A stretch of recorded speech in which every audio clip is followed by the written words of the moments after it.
রাতে মহেশতলায় তৃণমূলে বড় ভাঙন, প্রায় ৩০০ কর্মীর কংগ্রেসে যোগদান।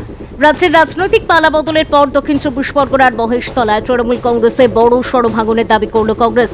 মহেশতলা ব্লক কংগ্রেসের কমিটি সভাপতি শোয়েব পিয়াদারের উদ্যোগে আকরা স্টেশন রোডে আয়োজিত এক যোগদান সভায় মহেশতলা পৌরসভার ১৯, ২০ ও ২১ নম্বর ওয়ার্ডের প্রায় ৩০০ জন তৃণমূল কংগ্রেস কর্মী দল ছেড়ে আনুষ্ঠানিকভাবে কংগ্রেসে যোগদান করেছেন বলে কংগ্রেসের পক্ষ থেকে দাবি করা হয়েছে।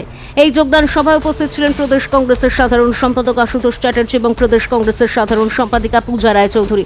তাদের হাত থেকেই নবাগতরা কংগ্রেসের দলীয় পতাকা গ্রহণ করেন। অনুষ্ঠানে বিভিন্ন ওয়ার্ডের কংগ্রেস নেতা কর্মী ও বিপুল সংখ্যক সমর্থকের উপস্থিতি লক্ষ্য করা যায়। কংগ্রেস নেতৃত্বের দাবি, এই যোগদানের ফলে মহেশতলায় দলের সাংগঠনিক ভিত্তি আরও শক্তিশালী হবে। Bureau report, DN news Bangla.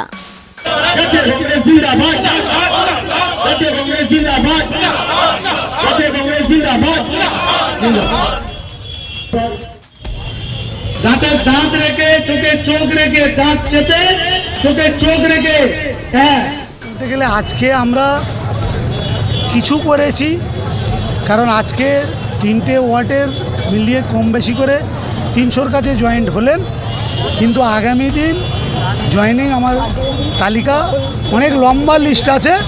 হ্যাঁ, এই লম্বা লিস্ট 21শে জুলাই আমরা যাওয়ার আগে 21শে জুলাই যাবার আগে আপনারা দেখতে পাবেন বিভিন্ন ওয়ার্ড থেকে একটা ওয়ার্ড থেকে কম বেশি করে 3 থেকে 400 করে প্রত্যেক লিস্ট আমাদের কাছে জমা আছে, জয়েনিং হবে আগামী দিন। আজকের কম বেশি করে 300 লোক জয়েন করলেন 3টে ওয়ার্ড থেকে। ওয়ার্ডের নাম 21 নম্বর ওয়ার্ড, 19 নম্বর ওয়ার্ড এবং 20 নম্বর ওয়ার্ড শান্তিনাথ। আমার নাম মোহাম্মদ সাইদ পিয়াদা, মহেশতলা ব্লক কংগ্রেস কমিটির সভাপতি। যারা আছে, যারা টাকা পয়সা বেশি খেতে পারেনি আর কি, যারা ভালো মানুষ, তারা কংগ্রেসে আসবে। আর সবচাইতে বড় কথা, এটা তো সবে শুরু বা। আপনি বিভিন্ন জায়গায় যান, একই জিনিস দেখতে পারবেন, একই চিত্র দেখবেন। কারণ আজকে এই যে তৃণমূলের যারা ভাইরা রয়েছে, বাবা মা বুড়ো হতে পারে, বাবা মাই থাকে। হয়তো বিয়ের পরে দেখেন অনেক সময় যে শ্বশুর বাড়ি চলে যায়, বউয়ের বাড়ি চলে যায়, ঘর জামাই থাকতে পছন্দ করে, কিন্তু ঘর জামাই বেশি দিন থাকা যায় না। ঘরের ছেলেরা ঘরে তো ফিরবেই, এটাতে নতুন তো কিছু নয়। তো যাই হোক, দুটোই দল থাকবে পুরো দেশে, একটা কংগ্রেস, একটা বিজেপি। আর কংগ্রেস স্বাধীনতা এনেছিল, আর বিজেপির ইতিহাস আমরা জানি, সাবরকারের ইতিহাস, মুচলেকার ইতিহাস। 53 বছর যারা তাদের কার্যালয়ের সামনে মানে জাতীয় পতাকা তোলেনি, তাদের থেকে আপনি কি আশা করেন?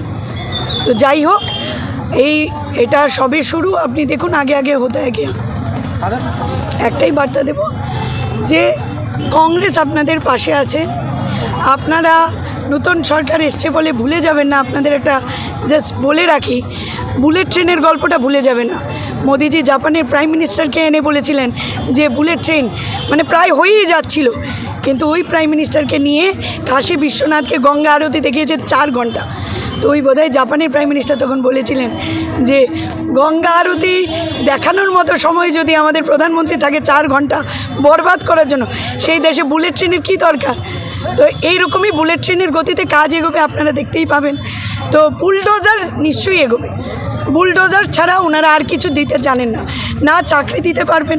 আমরা ভরসা রাখতে পছন্দ করি, আমরা আশা রাখবো কি এই সরকার নিশ্চয়ই মেহেঙ্গাই, বেরোজগারি যেগুলো আমাদের মানে ডিমান্ড, সেইগুলো নিয়ে, এবং লোকাল যারা রয়েছে, এই যে বললেন নিকাশি ব্যবস্থা, আপনি রাস্তাঘাটের বেহাল অবস্থা, আপনি দেখুন, ভেতরে যান, একটু হেঁটে চলে বেড়াতে পারবেন না। তো আমরা চাইবো যিনি নতুন বিধায়ক হয়েছেন, যে তার উপর আমরা আস্থা রাখছি, কিভাবে এইগুলো মেরামত করবেন ওনারা জানেন। না করলে কংগ্রেস আছে, কারণ কংগ্রেস বরাবর মানুষের পাশে ছিল, আছে, থাকবে। কারণ 2 দিন বাদে এই সরকার এমনিও টিকবে না। আমরা ক্ষমতায় আসব এবং আমরা আসলে মানুষ বাঁচবে, এটা হলো সর্বোপরি। দেখুন, একটা প্লট সাজাতে চেয়েছিল, এটা ইনসিডেন্টের প্লট না পুলিশের প্লট নাকি রাঘব বোয়ালকে ঢাকার প্লট, সেটা এখন যাচাই করে দেখতে হবে। কালকের ইনসিডেন্টের পরে আমার একটাই বক্তব্য, বারুইপুরের থানাতে আমাদের তরফে কিছু শাড়ি চুড়ি পাঠানোর ব্যবস্থা আমরা করব।